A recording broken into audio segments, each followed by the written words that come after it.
Ce sont bien les Américains qui ont demandé à avoir des négociations et non les Iraniens, donc vous savez tous ce que ça veut dire.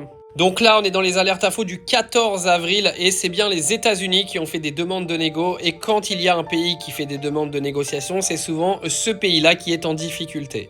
Même si Donald Trump viendra vous expliquer qu'il a pris l'avantage dans la guerre, que les États-Unis ont gagné quoi qu'il arrive, le fait que les États-Unis aient demandé à aller aux négociations est un aveu de faiblesse direct. Vous aurez beau ne pas être d'accord avec ça, il suffit juste que vous regardiez un petit peu ce qui s'est passé dans le passé et vous aurez aucun problème à comprendre comment fonctionne la diplomatie aujourd'hui.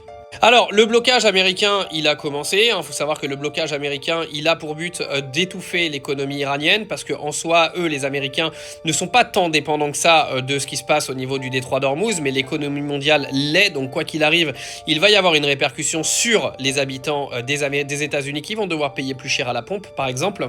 Mais le plus gros problème, il est quand même pour l'Iran, parce que, en gros, l'économie iranienne est énormément dépendante de ce détroit d'Ormuz. Les Chinois ont donc également fait une intervention cette nuit en expliquant que si un bateau chinois était bloqué par les États-Unis, en gros, ça allait très très mal se passer pour les Américains. Donc, ministre des Affaires étrangères chinois qui a donc mentionné ce fait. Parce que ça, c'est la question qu'on se pose aujourd'hui, qu'il y a un blocage aujourd'hui des Américains avec l'Iran. Je vous avoue qu'on s'en fout un petit peu parce qu'à un moment donné, ils se remettront sur la gueule et ça s'arrêtera. Mais si les Chinois rentrent dans la danse, nous passons d'une guerre localisée à une guerre vraiment mondiale, internationale, tout ce que vous voulez.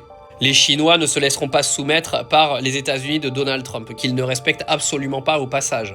Faut savoir qu'il y a des rencontres entre Donald Trump et les dirigeants de chinois le 14 mai, je crois. Donc, ils ont plutôt intérêt à régler leurs problèmes avant cette réunion.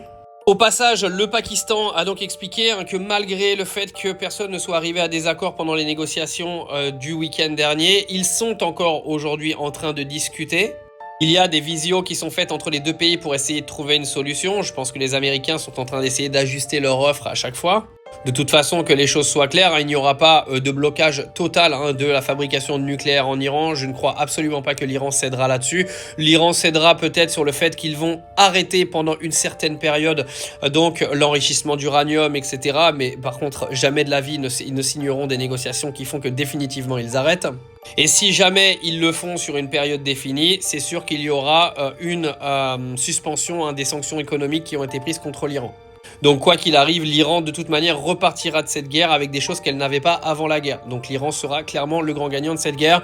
Et de toute façon, même dans l'opinion publique, personne ne croira que les États-Unis ont gagné quoi que ce soit dans cette affaire. J'ai cru également voir que déjà certains bateaux sont passés à travers le blocage américain. Donc il y aurait déjà des trous à l'intérieur de ce gruyère géant.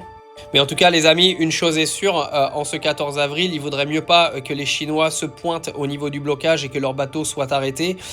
Parce que je pense que là, on va passer du côté obscur de la force, clairement.